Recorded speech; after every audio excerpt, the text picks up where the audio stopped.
Bonjour tout le monde, bienvenue à cette nouvelle vidéo de TAW 2016 édition All Elite Wrestling. On est rendu à notre pay-per-view All Out Warfare qui va se faire. Lors de notre dernier épisode, à Velocity, Shinsuke Nakamura a battu Jay Lethal dans un excellent combat. Yuka Sasaki a battu Britt Baker et So Called No. 1 a battu Kip Sabian et Darby Allin dans un bon match. À Wednesday Night Dynamite, qui était un bon gala aussi. À Velocity, on a fait un rating de 0.48. Nos ratings sont tout le temps en augmentation pour Velocity. En tout cas, sont assez stables, on va dire. Wednesday Night Dynamite, on a fait un 4.81, ce qui nous classe pas dans nos plus hautes cotes d'écoute. En fait, on a baissé un petit peu par rapport, mais on est quand même assez stable. Le main event a vu MJF, Chris Jericho et Pac battre Cody et les Empire of Pain avant que Cody fasse traverser Pac à travers une table pour terminer le show dans un meilleur segment de la soirée. Michael Nakazawa et Will Ospreay ont battu l'équipe de Biff Busick et de Tristan Archer. Seth Rollins a battu The Blade. Joey Janela a battu QT Marshall et Becky Lynch a fait un no contest avec Sadie Gibbs. Nick Jackson a battu Evil Uno dans le opener. Nos champions demeurent Intercontinental Sima, champion inaugural. Les champions par équipe, le Empire of Pain. Champion féminine, Penelope Ford. Et notre champion du monde est toujours Pac. L'état de nos storylines, donc la rivalité Jericho, MJF, Brody King, Walter est à B-. C'est bon. C'est pas génial. La rivalité Cody et Pac est à B+, ça c'est excellent. La rivalité Jungle Boy ou Luchasaurus contre Revival est est assez plus, mais je l'ai pas beaucoup utilisé cette rivalité-là durant le mois. Je vais être honnête. Nakazawa, Moxley contre Guevara Ospreay est à B-, c'est potable. La rivalité Bandido, Pillman Jr., Marty Scurll, Seth Rollins est à C. Ça devrait être plus haut que ça. La rivalité Dark Assembly contre les Young Bucks et Phoenix est à B-. Ça devrait être tout un combat sur pay-per-view. Nakamura contre Jake Hager est à B. Et la rivalité Sean Spears et Jim Cornette est à C+. Donc voilà pour la carte du pay-per-view. Je pense que je vais y aller en opener avec la rivalité Best Friends contre Golden Lovers. Je pense que ce serait un parfait opener de pay-per-view en fait. Donc on va essayer ça. Supreme, mon Dieu, 2020, Supreme aurait 50 ans. C'était déjà pas un bon lutteur quand il en avait 30. Hein? C'était un lutteur hardcore de la XPW qui était comme une espèce de très mauvaise tentative de faire revivre la ECW, mais encore plus outrageant. Là. Je détestais cette fédération-là.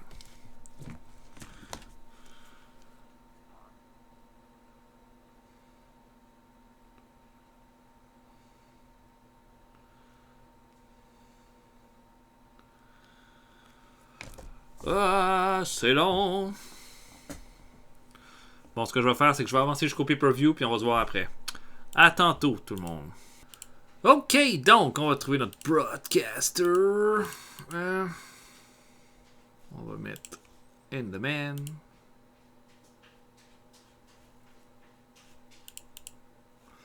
Bell TV.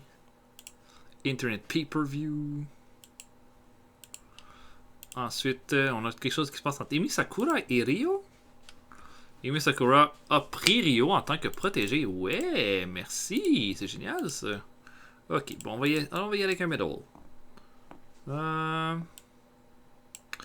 Donc, c'est de trouver un nouvel ami à Chris Jericho, qui est tellement un bon gars. Un bon gars. Je vais dire, mettons, Sammy Guevara. Non, hein, ça a été tellement nice. Bon, ok. Donc, j'y vais avec All Out Warfare. En gros, la carte. Donc, Pac va affronter Cody. Shinsuke Nakamura va affronter Jake Hager dans un Last Man Standing match. Seth Rollins va affronter Marty Scurll. Les Golden Lovers vont affronter les Super Best Friends. Les Empire of Pain vont défendre les titres par équipe contre Chris Jericho et MJF. Sima va défendre le titre intercontinental contre Joey Janela. Penelope Ford, Becky Lynch, Sadie Gibbs et Bea Priestley vont s'affronter dans un 4-way pour les titres féminins. Phoenix et les Young Bucks vont affronter le Dark Assembly. Sean Spears va affronter Adam Page. Le Jungle Express va affronter le Revival. Will Ospreay et Nakazawa. Michael Nakazawa va affronter John Moxley et Sammy Guevara. Bandido va affronter Brian Pillman Jr.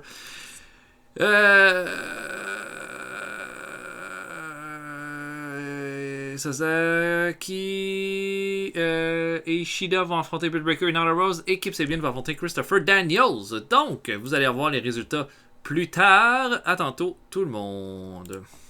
Ok, donc on a 14 000 personnes qui sont au Roy Stewart Stadium en ce moment et on ouvre ça en pre-show alors que QT Marshall affronte Mike Knox.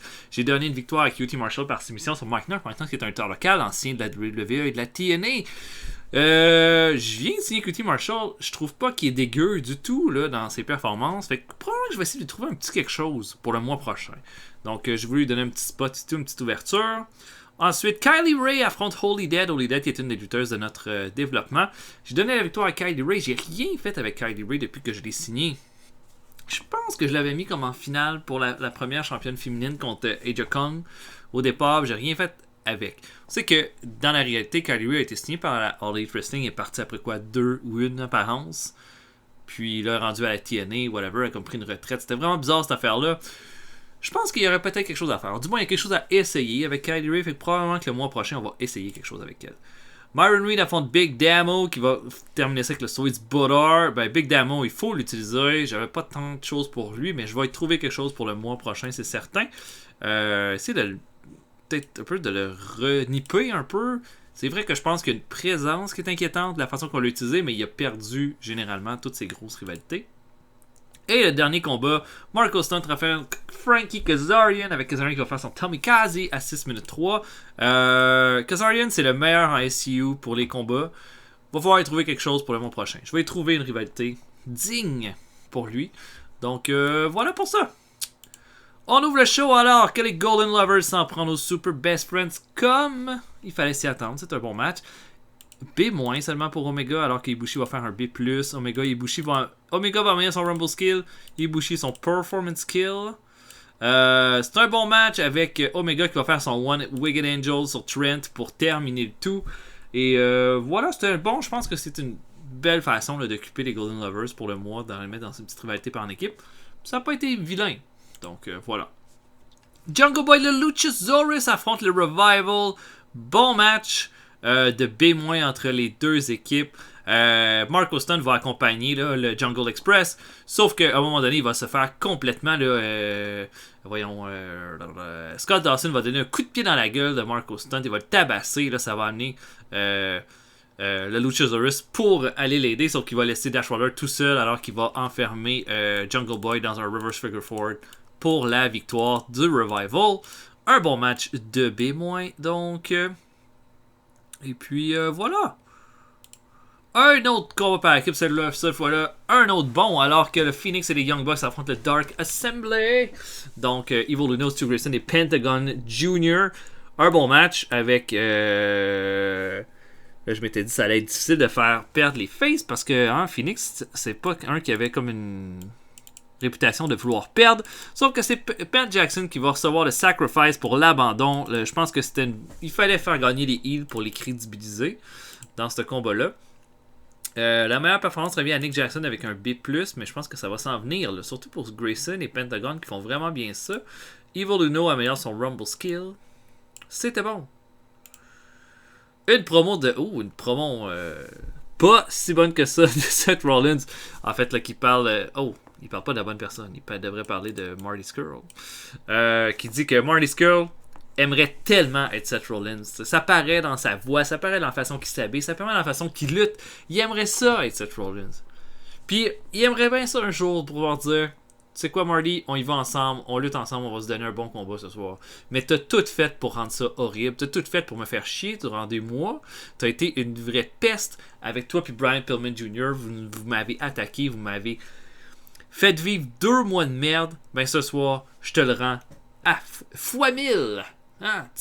Tiens, Marty Scurll. Championne féminin de la All Elite Wrestling, Penelope Ford contre Becky Lynch contre Bea Priestley contre Sadie Gibbs. Ça nous donne un bon match avec Penelope Ford qui a malheureusement été la moins bonne de toutes les lutteuses, mais Becky Lynch et Bea Priestley ont bien fait avec un C. Penelope Ford là, va trouver une façon. Jake Hager, qui est comme un peu son manager, alias garde du corps, là, va venir faire une interférence qui va permettre à Penelope Ford de faire un roll-up à Bea Priestley pour la victoire. Et elle garde pour un 3e défense de titre. Bon, Penelope Ford, c'est un beau petit projet, mais je pense qu'éventuellement, il va falloir penser que ça va devoir se terminer dans son cas. Donc, un C+, ce qui est peut-être un des meilleurs combats féminins qu'on a fait aussi. Là, hein? On se trompe pas. Kip Sabian affronte Christopher Daniels. Et dans un bon match, Kip Sabian va enfin, finalement, réussir à avoir une victoire contre Christopher Daniels. Ça fait des mois qu'il attend cette victoire-là. Il a sa victoire en one-on-one sur Daniels à 14 minutes 44. Daniels, je pense que c'est le moment juste de passer le flambeau à un plus jeune. Et c'est Sabian, ce plus jeune-là. Donc voilà, un C+. Championnat par équipe, l'Empire of Pain affronte Chris Jericho et MJF. Bon, vous allez me dire, la note est pas haute. Effectivement, la note est pas haute. Mais la note est pas haute parce que c'était pas facile. Bon, d'abord, j'ai mis ce combat-là dans Storytelling, mais aussi parce que MJF refusait de recevoir le pin de Empire of Pain. C'est pas la première fois qu'avec les Empire of Pain, c'est pas facile. Les gars veulent pas les mettre over. Mais t'as pas le choix. Et ça va être un bon combat quand même de C+. Les MJF et Chris Jericho s'entendent à Soup Show alors que l'Empire of Pain font un hot tag, sont complètement destructeurs. MJF va donner un coup de pied dans les couilles de Brody King pour se faire disqualifier et Empire of Pain vont garder leur titre. Donc, mais les Heels vont eux-mêmes se faire disqualifier. Et voilà. Une grosse promo de Cody là, qui dit que ce soir, là, ça va être finalement le triomphe qu'il méritait, qu'il aurait dû avoir depuis le départ. Il a laissé là, les Wrestling Classics lui mettre à la tête qu'il fallait y aller en groupe, que l'important là, c'était de contrôler la fédération, mais il s'est rendu compte que ce qui compte, là, c'est de rendre son père fier, et c'est ça qu'il va faire ce soir. B+, pour cette promo. Combat féminin, Yuka Sakazaki et Hikaru Shida contre Britt Baker et Nyla Rose. C'est pas un mauvais combat du tout avec Hikaru Shida qui va faire la meilleure performance avec un C. Bon, ceux-là, c'est les 4 lutteuses qui sont un peu tournées autour durant tout le mois. Shida va faire son Tamahashi No 3 Count sur Britt Baker pour terminer le combat. Yuka Sasaki améliore son Performance Skill, Nyla Rose son Performance Skill et Britt Baker son Rumble Skill. Avec ce beau match, aucun négatif presque, sauf un seul, pour la mauvaise gimmick de Yuka Sakazaki. Sima affronte Joey Janela pour le titre intercontinental. C'est jusqu'à là, avec le Six-Man Tag, notre meilleur combat de la soirée. Et celui-là, ben, pouf! Il dure 10 minutes 56 et Joey Janela clean va battre Sima pour devenir le nouveau champion intercontinental de la All Elite Wrestling. Moi, j'aime Joey Janela. Je sais qu'il n'y a pas un beau look. Je sais qu'il n'y a pas une grande...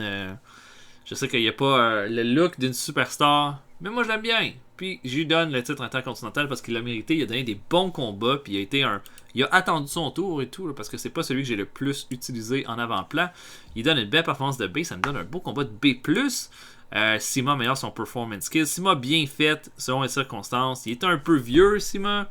Pas encore assez là, pour perdre des points. Là, mais quand même, c'est un beau règne. Mais je pense que c'était le temps de passer à Janela là-dessus. Bandido affronte Brian Pillman Jr. Et malheureusement, ça clique pas tant que ça entre les deux. Mais c'était un des gros combats là, pour Brian Pillman Jr., son combat le plus haute importance. Mais Bandido va l'emporter avec un Asai Moonsault à 10 minutes 43. Et je pense que Bandido avait besoin de cette victoire-là plus que Brian Pillman Jr. Bandido va améliorer son performance skill. Et voilà, on va continuer. Beau petit match. Seth Rollins affronte Marty Scurll. Oh, Jesus. Oh, il y a de la blessure dans ce combat-là. J'étais allé avec un all-out pour ce match-là. Steal the show. Ça n'a pas été bon. En tout cas, les cas, dans un bon match, Seth Rollins va battre Marty Scurll avec un Skywalker à 14 minutes 56. Une performance de A pour Rollins qui est vraiment géniale. Par contre, 2 blessures. Un Broken Scapula puis un PCL Tier pour Seth Rollins. C'est pas bon, ça. C'est pas bon, mais ça augmente le storyline. Mais si les deux sont blessés, là, c'est pas cool. Oh, Marty Scurll a eu du heat parce que ce serait son botch move qui a fait ça. Sean Spears affronte Adam Page. Petit combat. Et Sean Spears va aller chercher sa plus grosse victoire en battant Adam Page à cause d'une mauvaise intervention de James Cornette qui va être arrivé avec une raquette de tennis comme dans le Good Old Time pour être avec Adam Page. Il va essayer de le frapper Spears, mais va frapper Adam Page qui va ensuite faire son Reverse Dead Valley Driver pour la victoire. Et Sean Spears va aimer son Performance Skill. Je pense que Spears avait besoin d'une victoire dans ce cas-là. Donc on lui a donné. Et voilà. Shinsuke Nakamura affronte Jake Hager dans un Last Man Standing match qui va durer 19 minutes 33. Malheureusement, Jake Hager était off his game. Pas le bon moment, je vais te dire, buddy. Pour être off your game ce soir, ça va quand même être un beau combat de B+. Où est-ce qu'il va y avoir back and forth, hardcore, des super grosses bottes. Et Shinsuke Nakamura va surprendre Hager avec un Kinshasa. Va y en faire un deuxième et un troisième pour que Hager reste bien au sol. Et Nakamura va aller signer sa belle victoire grâce à cette victoire. Ensuite, tag team match finalement pas mal meilleur que ce que j'aurais pensé. Hein? Will Ospreay et Michael Nakazawa affrontent John Moxley et Sammy Guevara. Moxley va faire la victoire en faisant son Dirty Deeds à Michael Nakazawa, mais c'était un bon match avec un beau petit B. Moxley améliore son Performance Skill et Sammy Guevara son Performance Skill également. Et notre main event, Pac affronte Cody et c'est le meilleur combat de la soirée. Un bon A. Et dans un beau match de 21 minutes 38, Pac va réussir de peine et de misère là, à vaincre Cody pour garder son titre de champion du monde. Il y en a peut-être qui auraient pensé que ça aurait été le bon moment de mettre Cody champion du monde. Je pense que ça peut encore attendre un petit peu. Pac fait vraiment du beau travail en plus. Comme il est vraiment sur une belle lancée. C'est sa meilleure défense de titre jusqu'à présent. Moi, je pense que c'est pas nécessairement fini. Aha! Et voilà, donc Pac améliore son performance skill en plus. Et aucun négatif pour ce match-là. On termine ça avec un A. C'était bon. On augmente notre propriété dans 23 régions. Va falloir féliciter Pac pour une grosse performance. J'ai le goût de dire à Shinsuke Nakamura. Grosse performance aussi. Et on va féliciter Sima, qui est un bon exemple. Pac est content. Shinsuke Nakamura est content. Et Sima est content aussi. J'étais vraiment surpris que Sima et Joey Janela aient donné un B+. C'est vraiment cool ça. Peut-être regarder pour signer quelqu'un, l'autre lutteur, peut-être.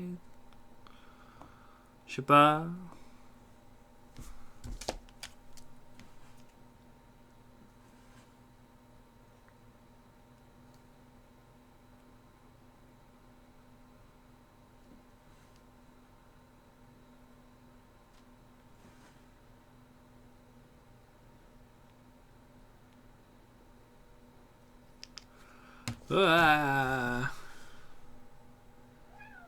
Non, Minou.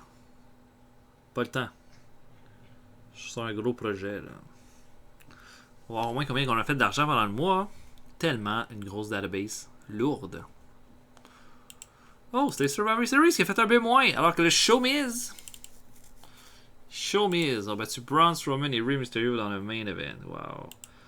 Roman Reigns a battu Jason Jordan pour le titre universel. Humberto Carrillo a battu Finn Balor pour le titre intercontinental. Victor a battu Kurt Hawkins pour garder le titre des États-Unis.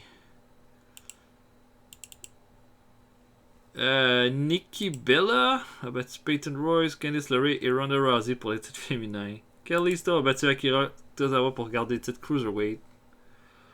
Oh my god, ça devait être horrible. Ce pay-per-view là. Oh, ils extendent leur run avec plein de positivity. C'est beau à voir. Wow, juste de ça, hein. Ok. Oh, la Stardom veut signer Bea Priestley. Je pense pas que vous allez réussir. Ben non. Marty Scurll et Seth Rollins sont blessés. 0.69 pour All-Out Warfare. Chris Jericho dit que Trent parle bien. On devrait lui donner du temps en promo. Même chose pour Kenny Omega. Ouh. Regardez les blessures là. Oh my god. Marty Scurll pendant 5 mois. Seth Rollins pendant 3 mois. On va faire une... Ah oui, on va l'opérer. 51 jours. Ok. Ouf. Alors, quand même pas pour un mois. Ça fait chier, ça. C'est pas comme la deuxième fois qu'il y a une blessure, lui, là.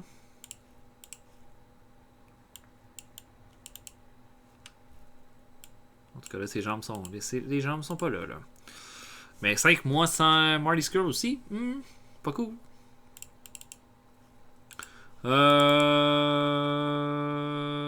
Ok. Bon. Ben voilà, peut-être que je pourrais... On peut essayer de peut-être signer quelqu'un. Pourquoi pas?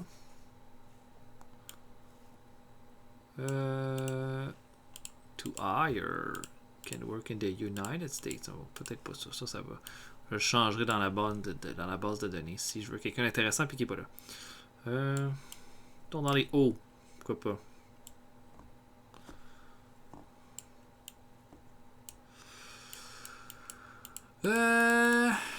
Quelqu'un qui serait intéressant que je connaîtrais aussi, évidemment. Ah oui, les officiers. Ça, là, ça, c'est pas fort, ça.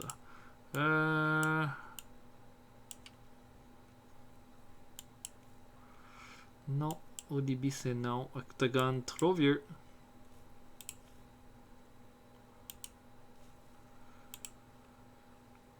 Nighthawk. Ça, avec l'équipe des Razorhawks. Puis ça, ces affaires-là. Peut-être. Pourquoi pas? Nosferatu. Nonoke. Noel Foley. Nitro Green. Wow, quel horrible nom. Nikki the Knockout.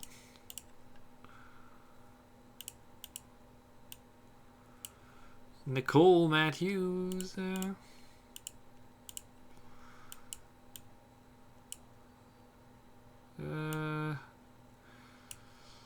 Oh, Nick Gage, c'est un peu vieux ça.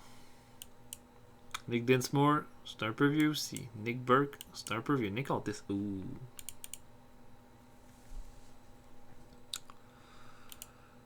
Il est bon. Il est bon, puis j'aurais pas... Ah, je pense qu'on va se le signer. Ouais, anyway. Je vais le signer pendant 1 an. Notre partie va pas durer une éternité. Mais juste Nighthawk.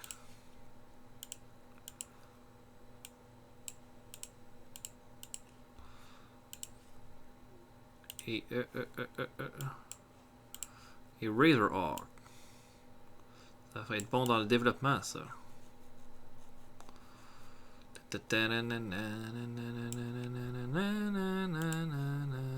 Ça va faire mal à la Chikara. Par contre. Mais ouais, Nick Aldis, ça va être bon, ça.